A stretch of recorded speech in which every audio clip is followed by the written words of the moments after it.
What is up, guys? Back at again with another video. What's up with these guys, man? These IFBB pro bodybuilders, like, they keep on swapping coaches.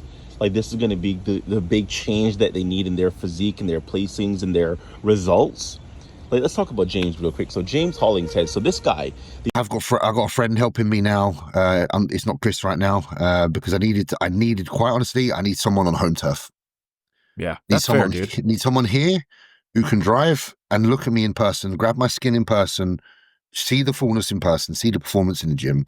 the amount of coaches he's been through, I can't even keep up. Like, I don't even know. So, like, he used to work for Patrick Tor, which, by the way, Patrick Tor gave him his best looks of his career. Patrick Tor brought him in the best conditioning, the best fullness. Patrick was a person that, prepped James to win shows. He won 2 shows back to back. What was it, back in 2020, I believe?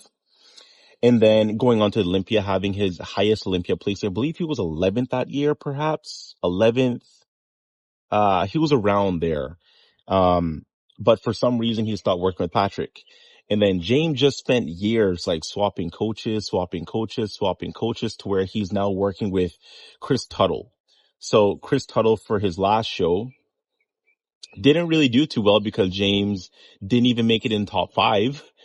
After one showing with one coach, fired the guy, now working with some other local guy saying that, oh, I need someone to be there on home soil. I need someone to be there on the home turf. I need someone to actually be there with me, pinching my skin, looking at me in person, like living with me. Like, bro, Drive and look at me in person, grab my skin in person. you guys are professionals. I mean, I understand the value of a coach. Like, I get having a second pair of eyes. I get having someone to even cook your food for you. Like, bodybuilding is hard, and to do it all by yourself, like, I get it, but this is your full-time job. Like, if I had nothing to do all day but to train and eat and sleep, like, how much coaching do I need if that's my job? If I have nothing to do all day to work out and focus on my protein intake and my carb intake, like, that's my job. That is my 9 to 5. Like, how difficult could it be to have someone coach me online via pictures or coach me online in terms of phone consultations or whatever the coaches do? Like, I need someone in person. It's so difficult. Like, I don't understand. I've done this before. I've competed before and I prep myself every single time, and it's not that bad. But I guess in terms of the enhanced world, having a second pair of eyes, and I mean, I'm not gonna, like, I do appreciate and respect what these guys do. I mean, at the IFBB level, in terms of winning open pro shows, like, I understand that, leave no stone unturned. Like, I respect Kai Green a lot. Kai Green and Oscar Arden, like, they went out to Las Vegas like 7 weeks out of the, what was it, like 2010 Olympia. And they were just out there for like 7 weeks, eating, sleeping, and training. Like, I get the dynamic and why it's so needed. But the amount of reliance that's placed on coaches, it's like these guys can't do anything. Like, they can't even go through one show. Like, look at Quinton, for example. Quinton prepped himself for the majority of this year, and he did pretty well. He prepped himself for, I think, pretty much all the shows. I mean, he kind of trained with Samson at the end there, but he did pretty well in terms of like his look. I mean, one of his best looks of all time was in Texas, Tampa. But, I mean, if he had a coach, would he have been a bit better? Probably, yeah. I mean, these guys, although they're knowledgeable in the world of training and stuff, like, it doesn't mean that they know everything. So yes, having someone there that has a bit more knowledge on PEDs and training, it can help you. Anyways, let's talk about Nick Walker, because apparently Nick Walker is no longer working with Kyle Wilkes. So if you don't know, Kyle Wilkes has been his coach for the better part of a year. Last year, he was working with, God, what's that guy's name? Like, it's so irrelevant at this point. Matt Jensen. Yeah, it's completely slipped me. So Matt Jensen retired last year. Nick didn't compete at the Olympia because Matt Jensen, apparently he was using fake gear or something. I don't know. But over the last year, Nick has been working with Kyle. So Kyle took Nick in, peaked him for Pittsburgh, and he actually beat Derek at the prejudging. Like, that might have been Nick's best look of all time in terms of a combination of conditioning, fullness, and just everything. Top to bottom conditioning, top to bottom balance. That was a pretty good look when it comes to his second place to Derek, because, I mean, there's an argument for Nick winning. A lot of people had Nick winning Pittsburgh. A lot of people had Nick just dominating that show. Derek was a bit off, but Nick still won in a lot of people's opinion, including mine. Obviously, they didn't give it to him, but that was probably Nick's best look. Now, my favorite is 2021 Arnold.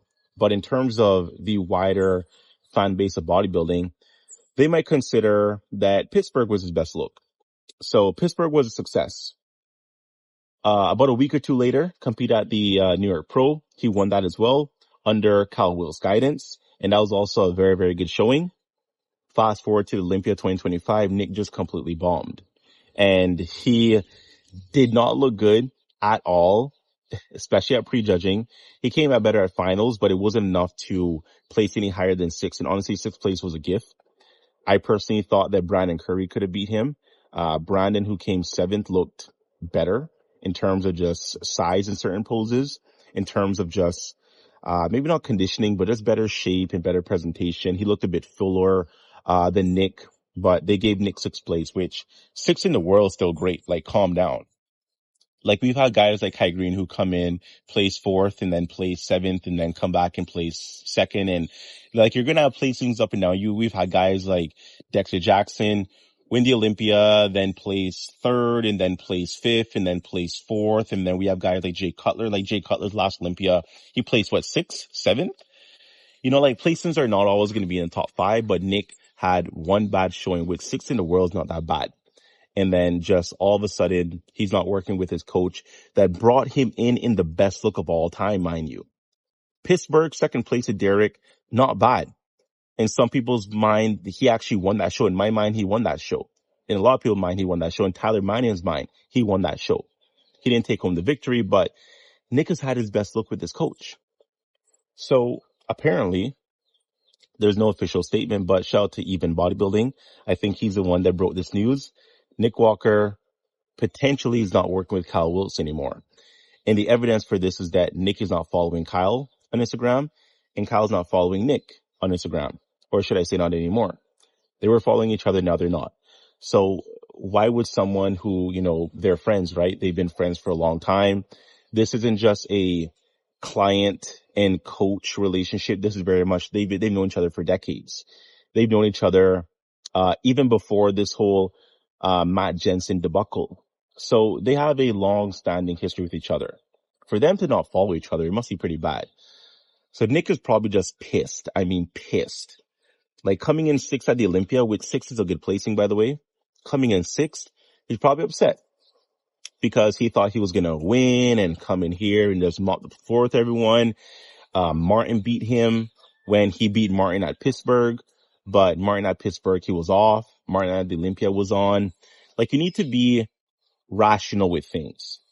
Going into Olympia year after year saying you're going to win, you're going to win, you're going to win, you're going to win. When realistically, I mean, like, the guys you have ahead of you, Andrew Jack, Samson Dauda, Hadi Chupan, Derek Lunsford. I'm not a fan of all these guys, but these guys have way better shape with equally matching conditioning. Some of them having better than Nick. Some of them having way better structure, way better balance, way better quad sweep, smaller waist. Like, all of them are able to pull incredible vacuums. Andrew doesn't need to pull a vacuum. Andrew has some of the best abs in the game. So when you have guys like this who you're competing against, who's ahead of you, by the way, like, look at the lineup who's ahead of you. Like, that's nothing to be ashamed of in terms of, I got beat by Hadi Chupan, I got beat by Samson. Like, I get you were off, but you're still 6th in the world. Like, that's incredible. Number 6 in the world. You're not like dead last, bro. Anyways, he expected to win. He didn't win. And now he's probably looking for another coach. So we might get an announcement in the next couple of weeks in terms of who Nick is working with. But it's just funny how these guys just continue to swap coaches. Like, it doesn't matter how many good showings you have. One. And literally one bad showing. And you're just done. Does that mean Samson's going to fire his wife? Like, I'm waiting for that one now. Like, Samson unfollows his wife. And therefore, he's no longer working with his wife. He has a new coach. It's coming. Like, if all these guys are doing this, then Samson is going to be next, especially if he loses to Prague. If Samson loses in Prague, I guarantee you he'll fire his wife. I'm joking, I'm kidding, but, at this point, I wouldn't be surprised, honestly. Quick video, guys. Hope you enjoy. Like, share, comment down below. And if you're not subscribed, make it a thing. Sub to the boy, and I'll see you next time. Bye-bye.